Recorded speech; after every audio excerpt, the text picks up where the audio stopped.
بسم اللہ الرحمن الرحیم۔ میرا نام ڈاکٹر فواد فاروق ہے۔ میں ماہر امراض قلب ہوں، قومی ادارہ برائے امراض قلب کراچی میں۔ کل اور آج مجھے ایک اسٹروک کانفرنس یعنی فالج کی ایک کانفرنس میں جانے کا اتفاق ہوا، اور وہاں ہماری ملاقات دماغی امراض کے ماہرین سے اور فزیشنز اور ڈائبٹالوجسٹ، تو ایک کمبائن کانفرنس تھی جس میں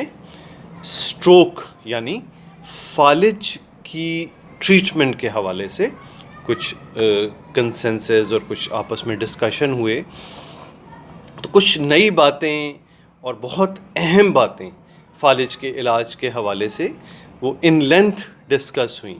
گو کہ یہ طریقہ علاج کافی عرصے سے موجود ہے، لیکن ابھی تک پاکستان میں اس کا رواج نہیں ہو پایا ہے۔ تو میں نے سوچا کہ یہ بڑی اہم اور بہت معلوماتی اور بہت ہی علاج کے لیے بہت ضروری چیزیں ہیں، ان کو آپ سے شیئر کروں، اور امید کرتا ہوں کہ اس معلومات کو آپ مزید آگے لوگوں تک پہنچائیں گے تاکہ فالج کے مریضوں کے علاج میں یہ نیا باب کھل سکے۔ دیکھیں، پہلے یہ سمجھنا ضروری ہے کہ فالج کن وجہوں سے ہوتا ہے۔ فالج کی دیکھیں دو مین وجہیں ہیں۔ ایک تو یہ ہے کہ دماغ میں شریان کا پھٹ جانا، جسے ہم برین ہیمریج کہتے ہیں، اور دوسری وجہ فالج کی کہ وہ خون کی نالی جو دماغ کو خون سپلائی کر رہی ہو، اس میں اچانک خون کے لوتھڑے کا آ جانا یا کلاٹ کا جمع ہونا، جس سے وہ نالی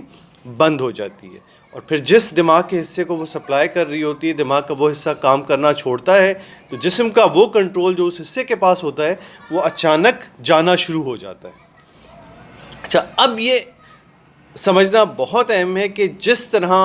ہارٹ اٹیک کے دوران ہمیں خون پتلا کرنے کا انجیکشن لگا کے اس نالی کو کھول کے ہارٹ اٹیک کے اثرات کو ضائع کر دیتے ہیں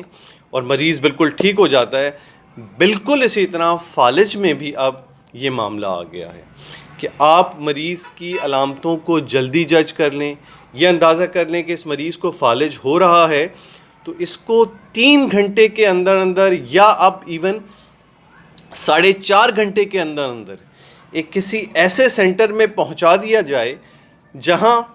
یہ معلومات ہو جائیں کہ یہ جو فالج ہے یہ اس نوعیت کا ہے کہ نالی میں تنگی آئی ہے، ہیمریج نہیں ہوا ہے اور کوئی اور پرابلم نہیں ہے اس مریض کو، تو اس کو وہ خون پتلا کرنے کا انجیکشن لگا دیا جائے، تو آپ سوچیں کہ وہ اپنی زندگی بھر کی معذوری سے بچ سکتا ہے۔ اب اس انجیکشن میں کاسٹ ہے 70-80 ہزار کا وہ انجیکشن ہے، لیکن اگر اس کاسٹ کو اس چیز سے کمپیئر کیا جائے کہ وہ اگر نہیں لگتا ہے اور آدمی کو ایک 40-50 سال کے آدمی کو اپنی ساری زندگی بستر پہ گزارنی پڑے یا دوسروں کی محتاجی میں گزارنی پڑے، تو وہ کاسٹ اس سے کہیں کم ہے۔ اب پرابلم یہ آتا ہے کہ اس بات کا اندازہ کرنا کہ یہ فالج کی علامتیں جلد از جلد پک ہو سکیں اور پھر اس مریض کو جلد از جلد اس جگہ پہنچایا جا سکے جہاں یہ فیسلٹی موجود ہو۔ اب کراچی جیسے شہر میں جہاں کسی بھی مریض کے لیے کسی بڑے اسپتال آدھے پون گھنٹے سے زیادہ نہیں ہے پہنچنا، فالج کا یہ علاج ابھی تک رواج نہیں پا سکا۔ وجہ یہی ہے کہ فالج کا مریض اپنی علامتیں صحیح جج نہیں کر پاتا۔ جج کرنے کے بعد وہ بجائے اس کے کہ وہ ماہرین فالج یا دماغی امراض کے یا ایک جنرل ہسپتال میں جائے، وہ عموماً سوچتا ہے کہ مجھے کوئی دل کا مسئلہ ہے، وہ دل کے اسپتال چلا جاتا ہے۔ ایمرجنسی ڈاکٹر بھی کوئی بھی کرٹیکل ایمرجنسی کو دیکھتے ہیں تو فوراً دل کے ہسپتال بھیج دیتے ہیں۔ اب اس لحاظ سے عام آدمی سے لے کے پرائمری ڈاکٹر، نرسز، پیرامیڈکس، ان سب کو سمجھنا ہوگا کہ وہ کون سی علامتیں ہیں جو یہ گائیڈ کرتی ہیں کہ اس مریض کو فالج ہو رہا ہے۔ اور وہ بڑا آسان ہے کہ آپ کو بولنے میں دشواری ہونے لگ جائے، کسی ایک نظر میں پرابلم آ جائے، جسم کا ایک حصہ چہرے کا ڈھلکنا شروع ہو جائے، جسم کے ایک حصے میں کمزوری ہو جائے، بے ہوشی ہو جائے، یعنی یہ تمام چیزیں کسی طور پہ دل کی نہیں ہے۔ جیسے آپ کو پتہ چلتا ہے کہ سینے میں درد دل کا معاملہ ہے، بالکل اسی طرح جسم کے کسی ایک حصے میں پرابلم آنا، ایک ہاتھ سن ہو جانا، اٹھ نہ رہا ہو ہاتھ ایک، جسم کا آدھا حصہ پرابلم کر رہا ہے، بولنے میں پرابلم ہو رہی ہے، آنکھوں میں نظر میں مسائل آ رہے ہیں، اور اس طرح کی ساری چیزیں جو بڑی آسانی سے ایک پریلیمنری ڈاکٹر جج کر سکتا ہے کہ بھئی یہ معاملہ فالج والی طرف جا رہا ہے۔ تو اب اور اس طرف پھر یہ بھی ضروری ہے کہ ہمارے دماغی امراض کے ماہرین کو وہ سینٹر قائم کرنے چاہیے جہاں فوری سی ٹی اسکین ہو سکے، یہ پتہ چل جائے کہ اس پیشنٹ کو یا اس مریض کو ہیمریج والا معاملہ نہیں ہے، جلدی سے کوئی ماہر امراض دماغی ماہر اسیس کرے ہاں یہ اس کیٹیگری میں آ رہا ہے، اور پھر اس کو وہ انجیکشن لگ جائے۔ تو آپ سوچیں کہ کتنا اہم ہے کہ وہ انجیکشن مریض کو زندگی بھر کی معذوری سے بچا لے گا۔ تو اس حوالے سے میں کچھ اور بھی باتیں کروں گا، اور ایک دو باتیں اور کر لوں کہ دیکھیں فالج ہونے والے مریض میں اکثر لوگ پریلیمنری ٹریٹمنٹ کرتے ہوئے کوئی نہ کوئی ایسپرین یا خون پتلا کرنے کی دوا دے دیتے ہیں جو نہیں دینی چاہیے،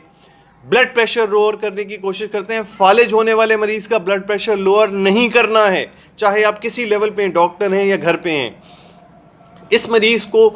فوراً ایک ایسی جگہ جانا چاہیے جہاں وہ فیسلٹی موجود ہے، جہاں وہ خون پتلا کرنے کا انجیکشن لگ کے اس کی فالج یا زندگی بھر کی معذوری سے اس کو بچایا جا سکے۔ تو برائے مہربانی ہمیں اس پہ بہت کام کرنے کی ضرورت ہے، عام عوام سے لے کے ڈاکٹرز اور دماغی ماہرین کو، کہ فالج کو جلد از جلد اسیس کر کے اندازہ کیا جائے۔ ایمبولینس ڈرائیورز اور ان تمام کیئر پرووائڈرز کو بھی پتہ ہونا چاہیے کہ فالج کے مریض کو ہمیں کہاں لے کے جانا چاہیے، اور پھر زیادہ سے زیادہ ایسے سینٹرز بنائے جائیں جہاں فالج کی اس قسم کی علاج کا طریقہ موجود ہو تاکہ اس کا مریض کو فائدہ پہنچ سکے۔ اس سے ہٹ کے ایون اب فالج کی وہ اینجیوپلاسٹی کے طریقہ کار کے طور پہ اس کلاٹ کو نکال لینا بھی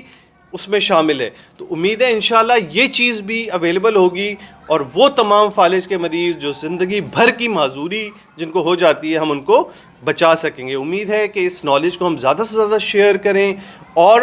پھر ایک کولیبریٹو ایفرٹس کریں تاکہ ہم فالج کے مریضوں کو زیادہ سے زیادہ فائدہ پہنچا سکیں۔ بہت بہت شکریہ۔